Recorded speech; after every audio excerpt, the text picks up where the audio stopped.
하나님 말씀은 요한복음 14장 1절로 6절까지의 말씀입니다.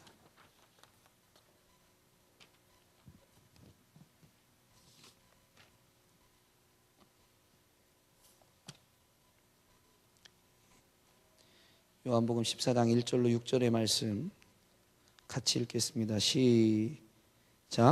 너희는 마음에 근심하지 말라. 하나님을 믿으니 또 나를 믿으라. 내 아버지 집에 거할 곳이 많도다. 그렇지 않으면 너희에게 일렀으리라. 내가 너희를 위하여 거처를 예비하러 가노니 가서 너희를 위하여 거처를 예비하면 내가 다시 와서 너희를 내게로 영접하여 나 있는 곳에 너희도 있게 하리라. 내가 어디로 가든지 그 길을 너희가 아느니라. 도마가 이르되 주여 주께서 어디로 가시는지 우리가 알지 못하거늘 그 길을 어찌 알겠사옵나이까. 예수께서 이르시되 내가 곧 길이요 진리요 생명이니 나로 말미암지 않고는 아버지께로 올 자가 없느니라. 아멘. 아멘.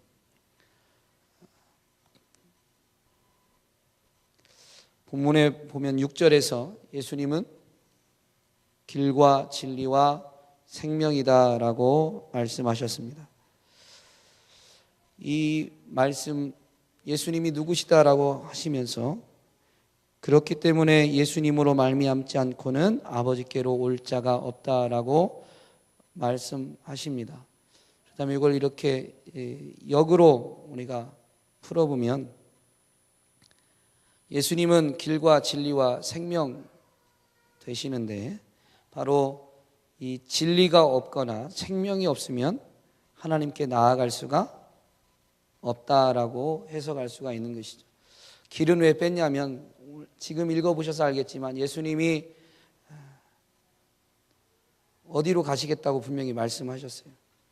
아버지께로 가서 거처를 예비한다라고 하셨는데 그래서 분명히 제자들이 그 길을 아는 거라고 했는데 도마가 모른다고 하니까 내가 곧 길이요 진리요 생명이다라고 답변하셨거든요.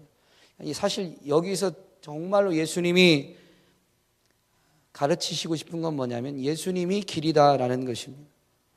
도마의 질문에 보면 우리가 주께서 어디로 가시는지 알지 못한다라고 했으니까 그 주님이 가시는 길을 우리가 모르는데 어떻게 합니까? 라고 하니까 이제 예수님 답변이거든요. 그러니까 예수님이 내가 곧 길이다라고 하신 거예요. 그 길이 결국 우리를 어디로 이끄냐면 하나님께로 이끕니다.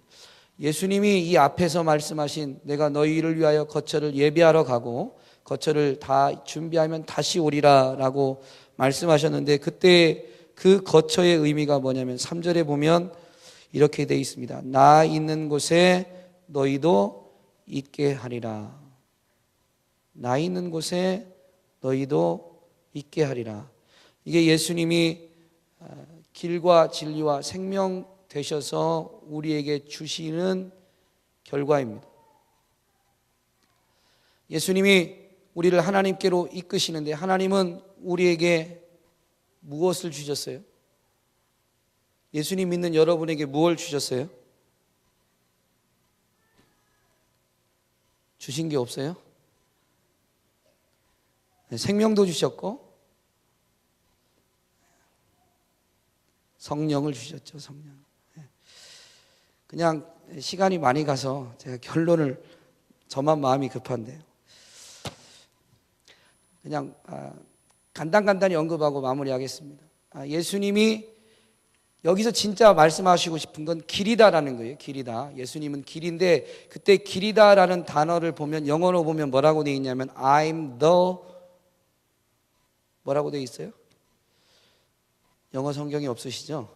I'm the 우리가 길은 영어로 뭐예요? road라고 돼 있지 않습니다. I'm the way라고 돼 있어요. The way라는 것은 의미가 있죠. 길이라는 의미가 있습니다. road 또는 highway 이런 고속도로나 길 우리가 차가 다니는 어떤 길을 의미하는 단어이기도 하고요. 또 다른 걸로는 the way of life에서 삶의 방법이다라는 것입니다. 우리가 하나님께 나아가는 그 길이다라고 할 때 길은 분명히 어떤 길이죠. 우리가 천국 가는 길이죠. 그런데 그 길은 우리 로드처럼 어떤 이 가운데 통로처럼 우리의 육안으로 보이는 그런 길은 아닙니다. 그렇다면 그 예수님이 길 되셔서 우리를 하나님께로 인도한다면 우리가 천국에 예수 그리스도를 통해서 천국에 입성하게 되는 게 맞지만 그것은 어떤 정해진 이런 하이웨이, 로드 이런 게 아니라는 거죠. 그러면 뭐냐면 인생이 하나님 예수 그리스도를 통해서 하나님께로 나아가고 천국에 들어간다는 것은 우리가 어떻게 사느냐라는 것이 더 정확한 의미다라고 할 수 있습니다. 그러면 생각해 보면 I'm the way라고 할 때 내가 곧 삶의 방법이다라는 것은 예수님이 어떻게 살았나를 보면 그 삶의 방법이 뭔가를 알 수 있다라는 것입니다. 이해되시나요? 그로 인해서 우리가 어떻게 되는 거예요? 하나님께 나아가는 것입니다. 육을 입고는 육의 생명의 마지막 선에서 하나님을 배우게 되고 그때 이 육의 몸이 영의 몸으로 바뀌는 은혜를 누리게 되겠죠. 그러나 이 육체를 입고 있는 동안에도 우리는 하나님 앞에 나아갈 수 있어요, 없어요? 있어요, 없어요?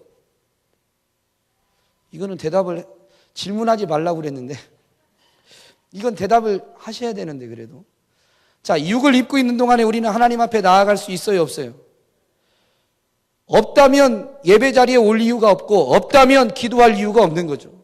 육을 입고도 우리는 하나님 앞에 나아가고 하나님을 만나게 되는 것입니다. 어떻게요? 예수 그리스도로 말미암아서 예수 그리스도를 통해서 여러분 기도는 그래서 예수 그리스도의 이름으로 하는 것입니다.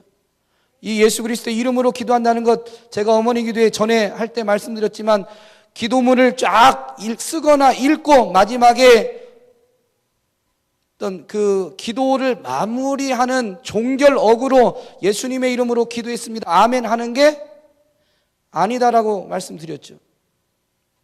영어로는 We pray in Jesus 라고 되어 있습니다. Jesus Christ. in 그리스도 안에서. 그리스도 안에서 우리가 기도하는 거예요. 그리스도가 살아낸 삶, 그리스도가 가르치신 그런 가르치심 안에서 기도하는 거예요. 그래서 저는 그런 예를 들었었는데 누군가 미운 사람이 있어요. 미운 사람이. 그러면 하나님 그놈 다리 몽둥이 똑 분질러 주세요 라고 기도하는 건 예수님의 이름으로 기도하는 걸까요? 아닐까요? 아니에요. 그런데 그렇게 기도하면 돼요? 안 돼요? 그래도 돼요. 왜? 하나님은 우리의 연약함을 아시니까. 그런데 놀라운 게 있습니다. 예수님의 이름으로 그놈의 자식 다리 몽둥이 똑 뿌려주세요. 여러분 정말로 쉬지 않고 기도해 보세요. 기도가 반드시 바뀌게 되어 있습니다. 진짜 예수님의 이름으로 기도한다면 그 기도는 예수님의 방법대로 바뀌게 되어 있어요. 어떻게 해요? 하나님 그놈 용서해 주세요. 체험하신 줄로 믿습니다. 아멘 하신 분들은 누구예요 도대체? 다리 몽둥이 부러뜨. 어쨌든 핵심은 그분 안에서 그분의 이름으로 기도하면 우리가 그분의 마음을 얻게 된다는 것이죠. 그래서 그분의 방법대로 결국은 그를 사랑하는, 그를 용서하는, 그리고 그를 축복하는 기도까지 이어지게 되어 있습니다. 문제는 우리가 그렇게 쉬지 않고 기도하지 않는 게 문제죠. 한번 기도해서 다리 몽둥이 부러지나 안 부러지나 이렇게 쳐다보고 있는 우리가 문제지, 기도만 하면, 주님의 이름으로 기도만 하면 반드시 주님의 방법대로 기도가 바뀌고 주님의 뜻대로 이루어지게 되어 있습니다. 예수님이 길이다라는 것, 이렇게 삶의 방법인데요. 이 길은 어떤 길이냐면 두 가지입니다. 그 이어지는 말씀으로 해석할 수가 있어요. 생명의 길이고 진리의 길입니다. 생명의 길이고 진리의 길인데, 여러분 하나님은 생명의 근원이십니다. 창조 때부터 피조물에게 생명을 불어넣으신 분이 하나님이십니다. 아멘을 안 하시죠? 그냥 저절로 사는 게 아닙니다. 이걸 언제 설교할 날이 있으면 좋겠는데, 창세기 2장 1절에 보면 일곱째 날이 시작되는데요, 어쨌든 2장, 창세기 1장과 2장을 한번 잘 읽어보시면 이 일곱째 날에 하나님으로부터 생명이 공급되었다라는 것을 창세기에서도 분명히 깨달을 수가 있습니다. 어쨌든 창세기 2장 7절에 보면 하나님이 사람을 땅의 흙으로 만드시고 그 코에 생기를 불어 넣으셨다라고 되어 있죠. 하나님이 생기를 불어 넣으실 때에 우리는 사람은 살아있는 존재가, 영적 존재가 되는 것입니다. 영이 사는 영적 존재, 바로 하나님으로부터 생명을 공급받았기 때문입니다. 그런데 죄로 인해서 이 생명을 잃어버려요? 잃어버렸죠. 질문하면 안 되는데 잃어버렸습니다. 그래서 인생은 사는 것 같지만 창세기 5장에 가서 아담의 족보에서 몇 세를 향유하고 죽는다가 나오는 거예요. 영이 죽은 인생은 반드시 죽게 되어 있습니다. 그런 사망의 권세, 사망에 갇혀있는 자들을 살리기 위해서 하나님이 독생자를 보내신 것입니다. 하나님이 세상을 이처럼 사랑하사 독생자를 주셨으니 이는 저를 믿는 자마다 멸망하지 않고 뭐를 얻어요? 영생을 얻는 거예요. 드디어 생명, 영생, 영원한 생명, 영적 생명을 얻게 되는 것입니다. 요한일서에서도 동일한 말씀이 있습니다. 그 아들 예수 그리스도를 믿는다는 것, 영접하는 건데 그 영접하면 예수 그리스도 어디에 있어요? 우리의 마음 가운데 계시죠. 그래서 아들이 있는 자에게는 뭐가 있어요? 생명이 있고 아들이 없는 자에게는 생명이 없다라고 명확히 가르쳐 주십니다. 그런데 하나님이 그 아들 안에 생명을 두셨다라고 바로 요한일서 5장 12절 앞절 11절에 명확히 나와 있습니다. 그래서 로마서 8장에서 보면 그 예수 그리스도를 살리신 이가 그의 영으로 인해서, 즉 예수 그리스도를 영접할 때 예수 그리스도의 영이 우리 가운데 온 거죠. 예수 그리스도 육을 입은 육체의 예수 그리스도가 우리 가운데 오시는 게 아니니까 그 예수 그리스도의 영이 우리 가운데 오시는데 그 그리스도의 영으로 말미암아 그리스도를 살리신 그분이 우리도 살리신다라고 로마서 8장 10절에서 명확히 가르쳐 줍니다. 그래서 예수님이야말로 생명이고요. 이래 생명을 얻었기 때문에 우리는 하나님께 나아갈 수 있습니다. 그래서 마지막 심판에서 명확히 가르쳐 주시는 것이 뭐냐면 심판대 앞에서 예수 그리스도가 없으면 뭐에 처해져요? 둘째 사망에 들어간다, 처해진다라고 계시록에 나와 있습니다. 근데 그 표현이 뭐냐면 나를 떠나서, 하나님을 떠나는 게 사망이에요. 생명을 얻지 못하고는 하나님께 갈 수가 없는 것. 여러분 이해되시나요 지금? 똑같은 말을 앞뒤를 바꾼 것 같지만 성경 구절이 이것을 우리에게 정확히 가르쳐 주십니다. 그래서 생명이신 예수 그리스도만이 그 생명의 길이 되셔서 우리로 하여금 생명의 근원이신 하나님께 나아갈 수 있게 만들어 주시는 것입니다. 예수님은 또한 진리이시죠. 그 진리로 인해서 우리는 생명을 얻은 이후에는 어떻게 되냐면 거룩하게 됩니다. 우리는 예수 그리스도를 통해서, 진리를 통해서 거룩하게 됩니다. 요한복음 14장 찾으셨으니까요. 요한복음 17장을 한번 가보시죠. 17장. 뒤로 조금만 넘기시면 되니까. 17장 17절.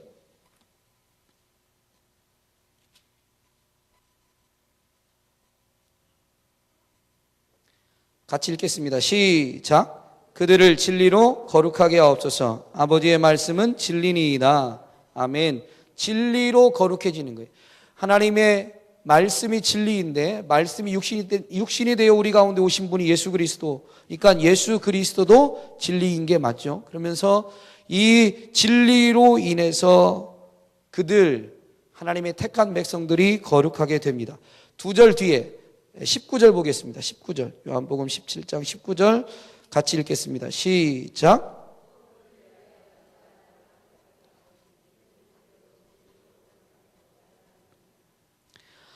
예수님이 이미 진리이신데도 불구하고 그들을 위하여 내가 나를 거룩하게 한다라고 되어 있습니다. 내가 나를 거룩하게 한다. 하나님의 본체이신 그분이 육을 입고 오셔서 그 육체로 하나님의 말씀을 단 하나도 어기지 않고 온전히 율법을 이루셔서 거룩하게 되셨습니다. 왜냐하면 예수 그리스도를 믿는, 예수 그리스도를 영접하는 그들도 진리로 거룩함을 얻게 하려 함입니다.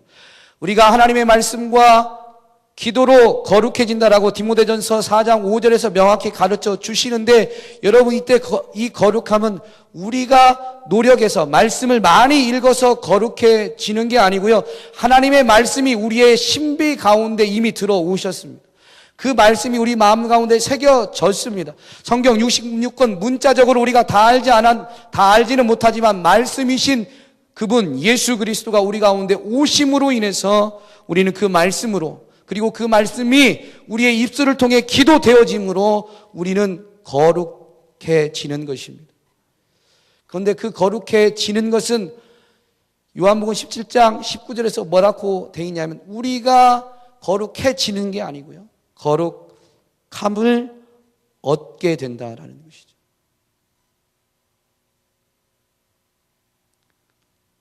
우리는 무엇을 순종해야 될지, 어떻게 해야 될지 사실은 알지 못합니다. 그런데 말씀이신 그분이 우리 가운데 들어오셔서 그 영으로 우리와 함께 하시면서 하나님의 말씀, 하나님의 뜻이 무엇인지 모르고 할 때는 탄식하시고, 그 탄식하심이 우리에게 걸림이, 껄끄러움이 되는 거죠.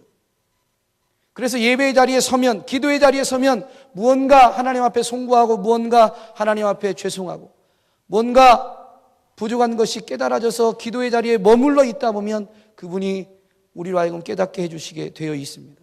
우리가 노력해서가 아니고요, 그리고 그 말씀으로 인해서 우리의 삶은 조정되어집니다. 어떻게 해요? 예수님을 닮아가는 생명이신 진리이신 그분의 모습대로 조정되어지게 되어 있습니다. 그래서 우리는 그렇게 조정되어질 때에 우리 예수님이 하나님과 함께 하나이셨던 것처럼 우리도 하나님과 하나됨을 맛보고 누리게 해 주시는 것입니다. 그래서 육체를 입고 있는 동안에는 늘 항상 쉬지 않고 그런 은혜를 누릴 수는 없지만, 그럼에도 불구하고 우리는 이 육체를 입고도 하나님께 나아갈 수 있게 되는 것입니다.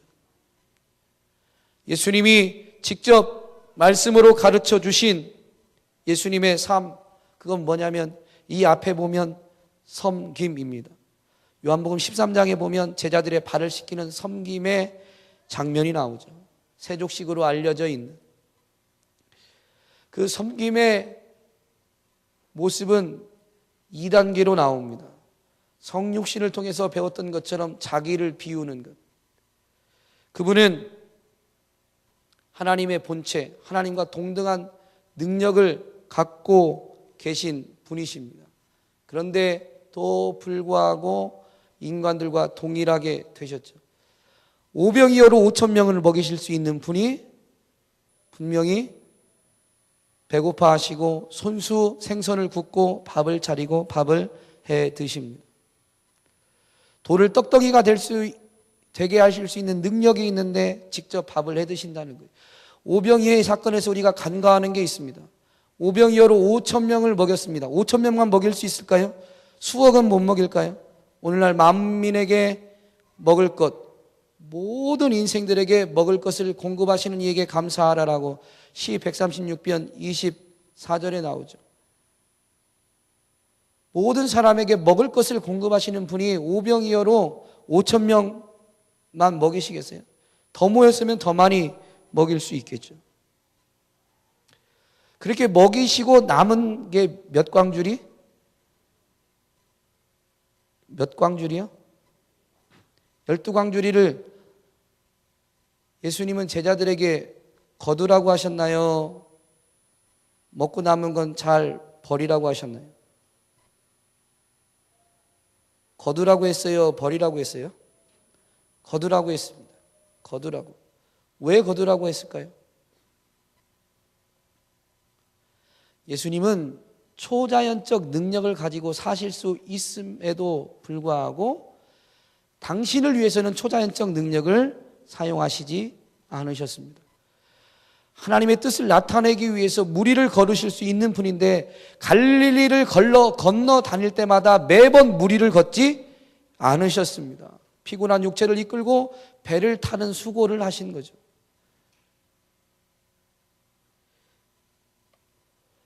철저히 이 자연 현상, 육을 입었다는 것을 분명히 나타내 보이시면서 그 육체, 즉 하나님이신 그분이 인간이 되셨다는 것을 매번 보여주셨습니다.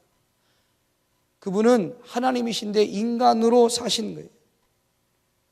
우리는 하나님의 자녀가 되는 권세, 자녀의 권세가 대단하다고 장자권의 회복과 누림을 통해 깨닫고 누리고 있습니다. 근데 누구를 위한 누림이 돼야 되나요? 예수님은 그 하나님의 신성, 그것 가지고 자기를 위해서 단 한 번도 쓰신 적이 없습니다. 생명의 길 되신 그분은 누군가의 생명을 살리기 위해서는 초자연적인 능력을 나타내 주셨지만 자기의 안위를 위해서는 단 한 번도 그 신성을 사용하신 적이 없습니다. 이게 자기 비움입니다. 나를 위해서 쓰지 않는다는 거예요. 하나님이 여러분에게 주시는 건 받으면 돼요. 그렇다고 해서 여러분이 먹고 마시고 입는 것이 없으라는 말은 아니죠. 그러나 우리는 이 육체를 입고 있는 동안은 탐욕에 이끌릴 때가 많습니다. 그러나 성령이 탄식하시면 탐욕을 누르고 우리는 어떻게 되냐면 그 탐욕을 비워야 되는 거예요. 나를 위한 걸 비우고 생명을 위해서 우리의 시간을, 물질을, 삶을 드려야 되는 줄로 믿습니다. 잘 귀 기울여 드려보세요. 주님이 정말 원하시는 게 뭔지. 해야만 하는 게 아니고 우리 안에서 우리와 함께 하시는 주님이 그걸 원하고 계십니다. 육신으로는 불가능하셨기 때문에 예수님의 전 생애를 보면 그분은 늘 기도하셨습니다. 오병이어의 기적을 일으키고 사람들이 자기를 왕으로 삼고자 했을 때에도 사람들의 그 추앙을 뿌리치고 한적한 곳으로 가셔서 기도하셨습니다. 밤새 기도하시고 새벽녘에야 먼저 보낸 제자들에게 무리를 걸어러 오시는 장면을 보게 되죠. 기도하셨습니다. 끊임없이 기도하셨습니다. 왜냐하면 육으로는 이 삶이 사라지지 않으니까. 이게 예수님이 보이신 생명의 길입니다. 진짜 생명의 누림, 생명의 길은 생명을 주신 하나님 앞에 기도함으로 받아 누리게 되는 것이죠. 그래서 기도할 때 하늘로부터 성령이 부어지면 그때서야 풍성한 생명 그리고 진리로 인한 거룩한 모습으로 우리의 삶이 조정되어지게 되어 있습니다. 그런데 이것이 어떤 특권이 있냐면 지난주에 성육신에 대해서 말씀을 드리면서 제가 성육신이 결국 뭐라고 그랬어요? 우리의 육체를 가지고 하나님의 말씀을 살아내는 거룩한 삶이 성육신이다 라고 설명드렸죠. 그러면서 성육신의 결과를 말씀드리지 않았더라고요. 성육신의 삶을 지난주에 히브리서 2장을 가지고 말씀드렸습니다. 히브리서 4장으로 넘어가면 안식에 대해서 나오죠. 우리는 그렇게 우리의 육신의 노력으로 살아가는 게 아니고 우리 안에 계신 주님의 은혜로 살아가게 되면 거기에서 안식이 누려진다라는 것입니다. 아마 그런 경험들은 이미 가정에서 진하게 맛보고 계시는 줄로 믿습니다. 자녀들에게 무언가 줄 때 아까워하는 부모가 있나요? 아끼지 않고 주는데 주고 행복하죠. 우리가 주님의 마음을 온전히 회복하게 되면 피 하나 섞이지 않은, 아니 심지어 원수에게도 무언가를 내 것을 아낌없이 내어주면서도 우리는 벅찬 감동과 감격과 자유와 행복을 누리게 되는 것입니다. 그것까지는 누릴 생각이 별로 없으신 거죠. 근데 하나님이 진짜 고대하는 것은 예수 그리스도의 성육신과 죽으심을 통해서 우리를 구원하시고 우리를 통해서 이루실 세상은 바로 그런 것입니다. 여러분, 주님이 가르쳐 주신 기도, 하나님의 나라가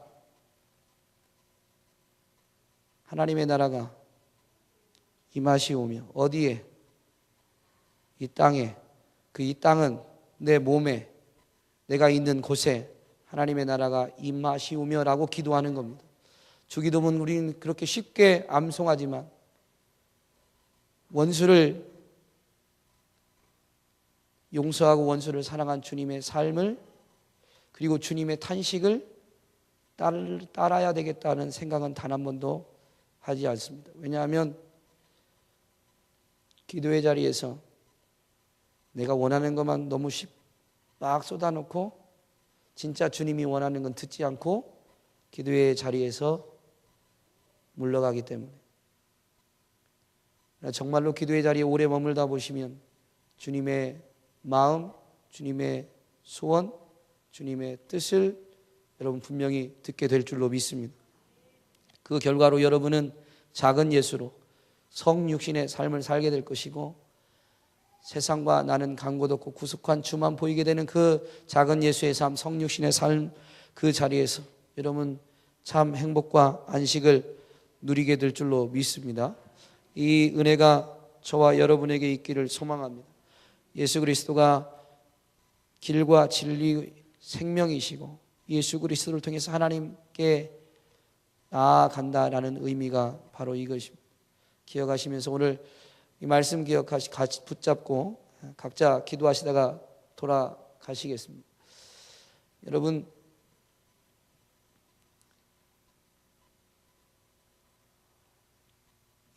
우리 어르신들은 교회 차도 이용하셔야 되니까 그런 결단만 하고 자리를 마무리했으면 좋겠습니다. 이후로는 기도의 자리에서 하나님의 뜻을 듣기 전에 일어나지 않겠습니다. 아멘을 아무도 안 하시니까 이걸 끝내야 되는지 말아야 되는지. 우리의 필요, 주님이 말씀하셨잖아요. 구하지 않아도 우리에게 있어야 될 것 주님이 다 아신다.